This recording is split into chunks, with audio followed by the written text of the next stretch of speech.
ఏం కాయిదాలు లేవా? కరెంట్ బిల్లులు ఏం లేవు? అది కాదు కరెంట్ బిల్లు అది చూపి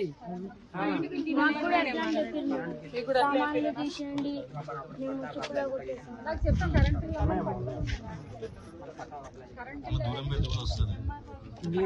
అడ్డం ఉంటుంది అటు నుంచి వచ్చిన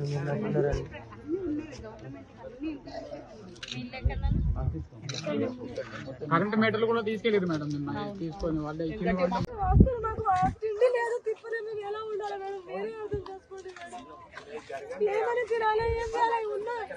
రాయిలు కొట్టుకొని బతకడం మాకు ఎందుకు అలా ఖర్చు పెట్టి కౌరు నేనేం చేయడం ఉన్నా మేము ఇంకెక్కడ బతకాలి మేము ఎక్కడ బతకాలి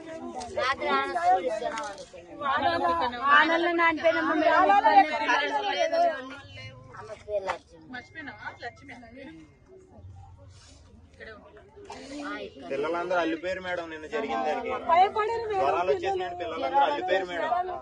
సాయంత్రం వర్షం స్టార్ట్ అయిందమ్మా. ఆనందం నానుకుంటే ఇక్కడనే ఉన్నాం మేడం. రాత్రి కూడా బియ్యాలు కూడా నానిపోయినాయి మొత్తము.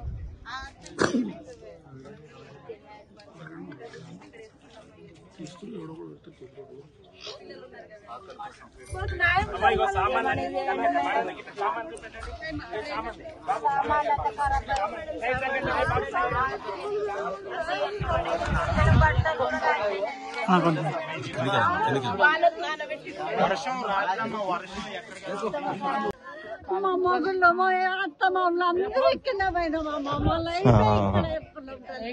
ఏదైనా చూద్దాం నీకు దండం పెడతానక్క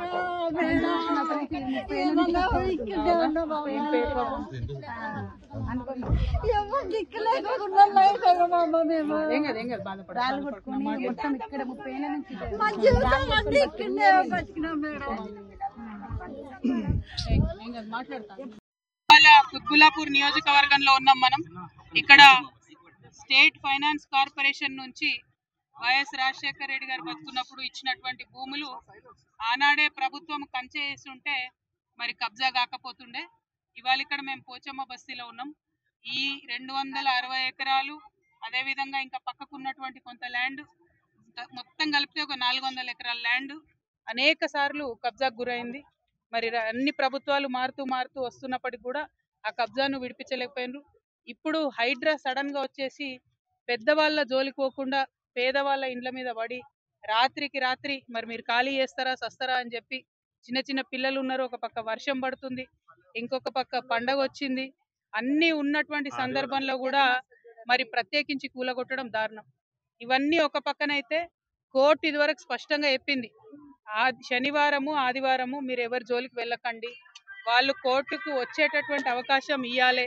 ఈ దేశంలో న్యాయ వ్యవస్థ ఉన్నది కాబట్టి న్యాయ వ్యవస్థను గౌరవించాలని చెప్పింది.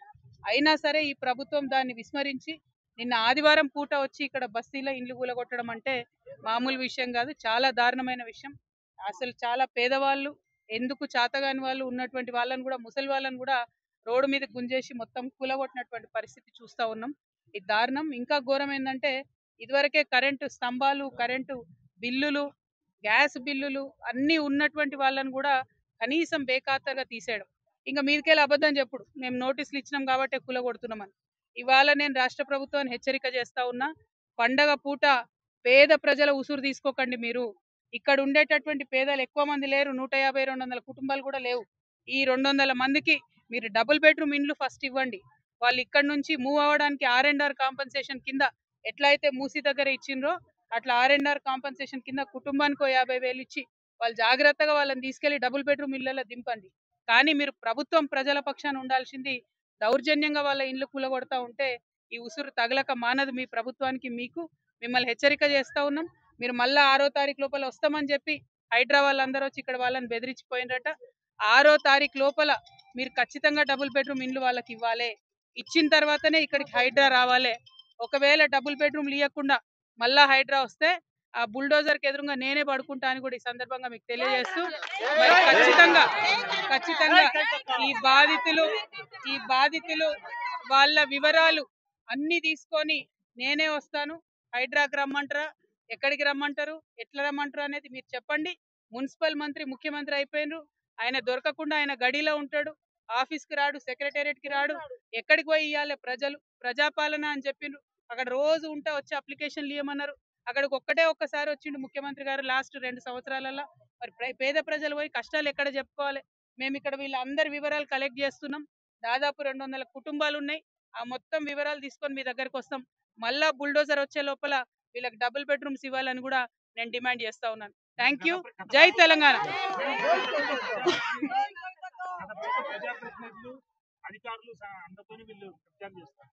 కబ్జా ఎక్కడదండి? కబ్జా ఎవరు చేసిరు? అరికెప్పుడు గాంధీ గారు చేసిరు 12 ఎకరాలు. దాన్ని తీయమనండి దమ్ముంటే ఫస్ట్. అది తీయకుండా చిన్న చిన్న పిల్లలు పెట్టుకొని కూలీనాలు వేసుకునేటోళ్ళు, రాళ్ళు కొట్టుకునేటోళ్ళ ఇండ్లు తీసి ఏం హీరోయిజం చూపిస్తారండి? ఎవరి మీద చూపిస్తారు? ఇప్పుడు అంతకుముందు ఇక్కడ వెంచర్స్ చేసి అమ్మిండ్రు బ్రదర్, మీకు తెలియదా? మీరు లోకల్ రిపోర్టర్స్.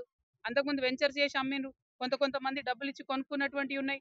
5 లక్షలు 6 లక్షలు కట్టి రూములు కొనుక్కున్న వాళ్ళు ఉన్నారు. మరి ప్రభుత్వం వాళ్ళకి 6 లక్షలు